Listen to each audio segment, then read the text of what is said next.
Movie Bus! Crime lies hidden in the puzzle, and the truth emerges through reasoning. Detective Stories of Inspector Chimp. The Poisoned Chocolate Incident 2, Part 2. Xeno Stripes! Inspector Chimp and Rollie couldn't believe their ears. It seems this Swinley Batson was taking orders from Xeno Stripes when he started buying up all the refrigerant factories in town. And also he could build some weapon. No! We've got to put a stop to this. Polly? In that case, I believe it may be Swinley Batson that is responsible for the directors of all the refrigeration factories getting sick. You for real right now? Huh? Polly Penguin covered her mouth in disbelief. You mean he would do something that awful? Polly, let me ask you. Were Sammy and Maury rushed to the hospital right after rejecting Swinley's offer, just like Hank was? Now that you mention it… yes, that is what happened. It's true then. Inspector Chimp's eyes blazed. Don't worry, Polly. Leave it to us. We'll find out the truth. Polly took Inspector Chimp and Rollie to Hank's office, where they began their investigation. Ew! Ugh! It sure is stuffy in here, Inspector Chimp! As soon as they went in, Rollie held his nose. The windows were all tightly closed, and a foul smell filled the room. Sorry. Mr. Husky really doesn't like hot weather, so he always keeps the air conditioner on. Even when I try to open the window to let a little fresh air in, he doesn't allow it. But when I came in this morning, I found that the air conditioner was broken. Do you want me to open the window to air the room now? No, thanks, Polly. It's best to keep the crime scene intact while we investigate. Any small change can make a big difference. For now, just let us take a look around. Inspector Chimp raised his chin and glanced around the office. It was clean and tidy, and it appeared it had not been invaded. The window is locked from inside. No sign it was opened, and the floor is clean. No footprints. Huh?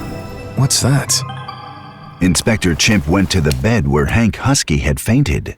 There was a wet brown trail beside it. Could it be? He reached down and touched the substance, then sniffed his fingers. It's sour, but there's a fragrance mixed with the sourness. Rollie stepped over, and Inspector Chimp let him have a sniff too. Rollie, it's smelly, but there's a fragrance in it too. You're right! What is it, Inspector Chimp? Just as Inspector Chimp was about to activate the data module, Polly walked over.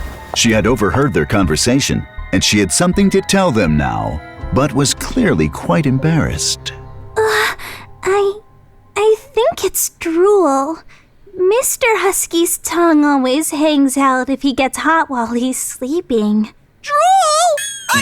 I just sniffed his drool? Oh, my chicken! I think I'm gonna be sick! I see.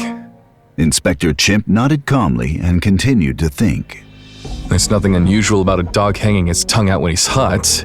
It's how they cool down. But what is that fragrance mixed with the drool? Now that's awkward, man. Huh? What was that sound? A loud rumble interrupted Inspector Chimp's thoughts. Nervous, he and Polly turned their heads back and forth, looking for the source of the sound. That was me. Rollie scratched the back of his head, raising his other hand to own up. It seems I've already digested the ice cream I had. I'm getting a little hungry. That sound is freaking me out. With that loud rumble, I thought it was thunder. Polly fanned her face, then pulled 2 pieces of chocolate from her pocket. Here, little fellow.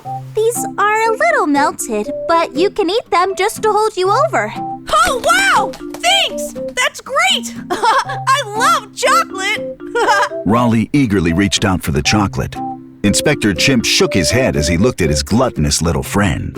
Then, he suddenly shouted, That's it! It's chocolate! Inspector Chimp's words echoed through the room. What's wrong with the chocolate? Tune in for the next episode to find out.